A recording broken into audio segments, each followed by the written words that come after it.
Calculate the number of optical isomerism.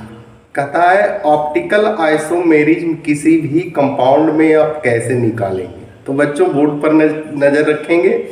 एक अनमोल trick है जिसके द्वारा आपको बताया जाएगा और बहुत ही आसानी से आपको समझ में आएगा, यानी एक बार देख लेंगे दोबारा नहीं भूलेंगे, है कि नहीं। तो बच्चों हम लोग लिखेंगे in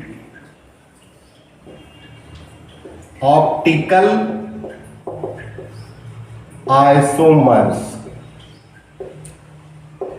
optical isomers molecules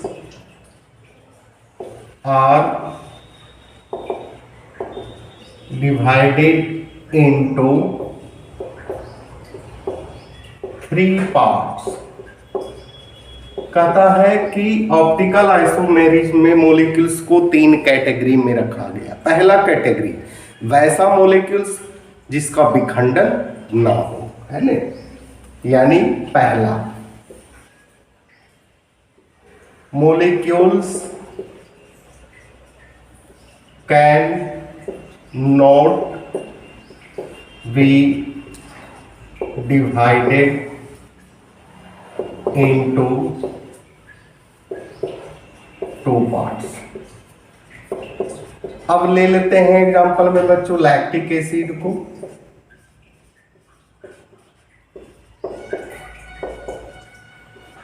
lactic acid को, है ना, ये है लैक्टिक एसिड, इसका विखंडन नहीं होगा। तो कहता है कि वैसे मॉलिक्यूल्स में ऑप्टिकल आइसोमेरिज्म निकालेंगे जिस मॉलिक्यूल्स का विखंडन नहीं हो, है ना। तो कहता है इसमें नंबर ऑफ चायरल कार्बन यानी n से रिप्रेजेंट करेंगे। 1 भी हो सकता है, 2 भी हो सकता है, 3 भी हो सकता है, 4, है ना, कुछ भी हो सकता है ना। Total number of optical isomers होगा A प्लस M, है ना, A प्लस M। A क्या है बच्चों, यानी total number of optically active बराबर A, है ना। और A बराबर हमेशा याद रखेंगे 2 पर पावर n। n क्या है, number of chiral carbon.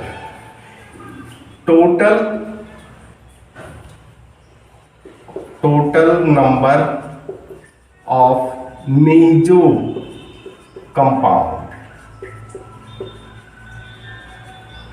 Compound यानी M। हमेशा याद रखेंगे बच्चों जिस कंपाउंड में सिंगल कायरल कार्बन एटम हो उसमें मेजो कंपाउंड 0 होगा, यानी M = 0 होगा। फॉर्मूला यही हो जाएगा बच्चों, total number of optical isomers = 2 पर power n, where n = number of chiral carbon atom, है ना। अब n का वैल्यू यहां बैठाइए, इसमें सिर्फ एक कायरल, है ना, कायरल कार्बन एटम है। और कायरल कार्बन एटम क्या है, कार्बन के चारों तरफ डिफरेंट एटम या ग्रुप ऑफ एटम सिचुएटेड हो उसको कायरल कार्बन एटम कहते हैं, है ना।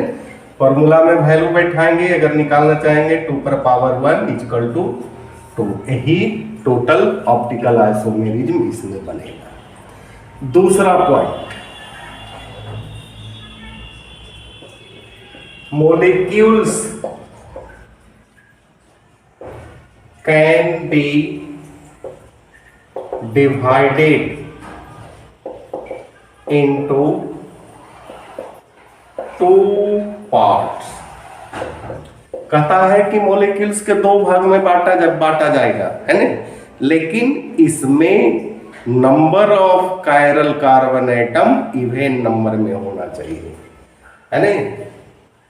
यानी यहां लिख दीजिए number of chiral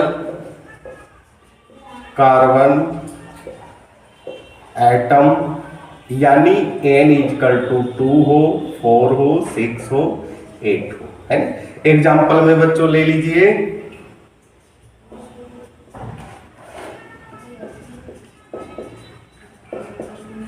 tartaric acid को, इसमें बच्चों देखा जाए 1 है कायरल कार्बन एटम और एक 2 है, और जिसका विखंडन आसानी से हो सके, है ना, यानी 2 भाग में विखंडन हो सके। यहां लिखेंगे total optical isomers equal to A plus M। A क्या है बच्चों, यानी total number of optically active isomers, है ना। ऑप्टिकली बराबर ए, और ए बराबर यहां होता है 2n-1, याद रखेंगे, है ना। Total number of meso compound m, और यहां m बराबर होता है 2 पर पावर n/2 माइनस 1, है ना। अब निकाल लीजिए टोटल ऑफ ऑप्टिकल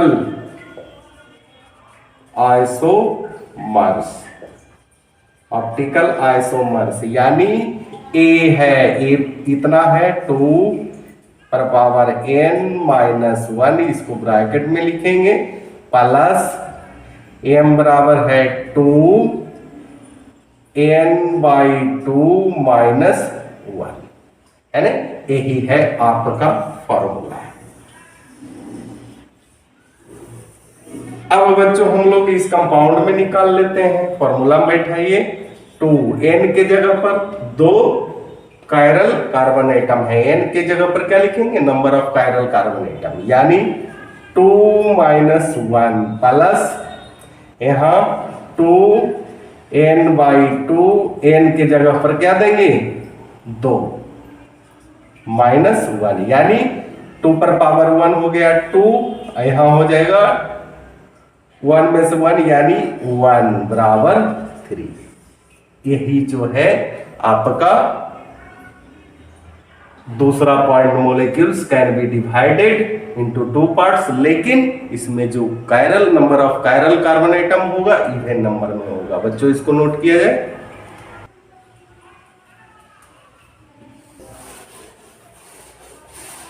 इसमें बच्चों मोलिक्यूल्स का डिवीजन तो होगा, लेकिन number of chiral carbon atom हमेशा ऑड नंबर में होगा, है ना। तो तीसरा लिखेंगे मोलिक्यूल्स डिवाइडेड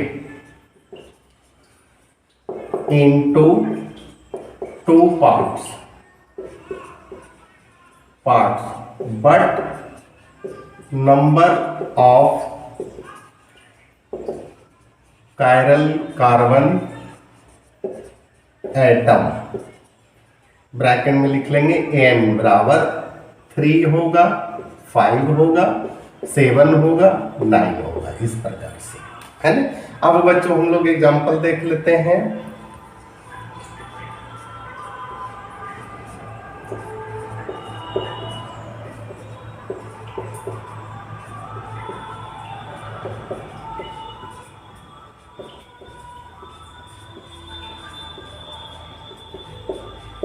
ए है बच्चों कंपाउंड जिसमें 1 2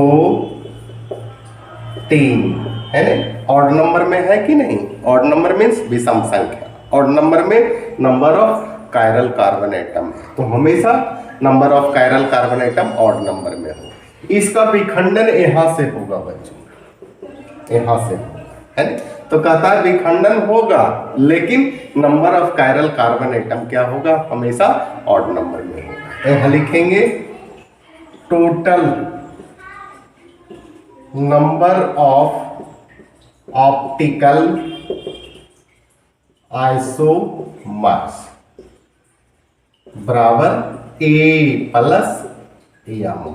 ए क्या है, total number of optically active isomers, और एम क्या है, नंबर ऑफ मीजो कंपाउंड। इससे दोनों चीज की जानकारी आपको मिलेगी, total number of optically active isomers भी और नंबर ऑफ मीजो कंपाउंड भी आपको इस फॉर्मूला से पता चलेगा, है ना।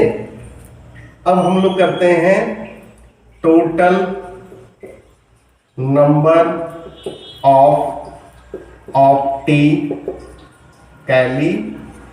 एक्टिव आइसोमर्स, यानी ए, और यहाँ ए बराबर याद रखेंगे, है ना। ए बराबर हो जाएगा 2n - 1, है ना, इसको ब्रैकेट में रखेंगे, और इसके बाद हो जाएगा -2n - 1/2, हमेशा याद रखेंगे, है ना। Total number of meso compound, meso compound क्या हो गया बच्चों, एम, और एम बराबर है 2n - 1/2, इसको ब्रैकेट में रखेंगे। यही जो है ए और एम याद रहेगा, total number of optically active isomers निकाल सकते हैं। अब यहां लिख दीजिए total number of optically active isomers बराबर ए प्लस एम इजकल टू हो जाएगा, ए की जगह पर 2n - 1 ब्रैकेट में रखेंगे, इसके बाद माइनस करेंगे 2n - 1/2, और यहाँ क्या करेंगे बच्चों, प्लस कर देंगे, है ना, 2n - 1/2। ए हो गया ए और ए एम। अब आप निकाल सकते हैं इसमें आसानी से, फॉर्मूला में बैठाइए, n number of optically active, sorry n number of chiral carbon atom, और इसमें है 1 2 3, फॉर्मूला में बैठाइए 2 3 - 1, फिर यहां करेंगे 2 3 - 1/2 प्लस 2 3 - 1/2, क्या हो जाएगा, यहां तो हो जाएगा 2 पर 4, 2 पर 2 पावर यानी 4 हो गया, 4 माइनस यहां 2 यानी 2 प्लस यहां क्या हो जाएगा 2, यानी 4 - 2 = 2 प्लस 2 = 4। यही है total number of optical isomers, है ना। इसमें नंबर ऑफ मीजो कंपाउंड आपसे पूछेगा तो क्या बताएंगे, यहां से इस फॉर्मूला से 3 रखेंगे, 3 - 1 यानी 2/2 1, 2 पर पावर 1 यानी 2, इसमें 2 मीजो कंपाउंड होगा और 2 ऑप्टिकल आइसोमर्स होगा। यही तो है बच्चों आज का टॉपिक, और रेगुलर क्लास करते रहेंगे, कोई भी प्रॉब्लम नहीं होगा, और जो भी प्रॉब्लम होगा आपके सामने अभय शांडिल्या उपस्थित हो जाएंगे। इसी के साथ बच्चों धन्यवाद।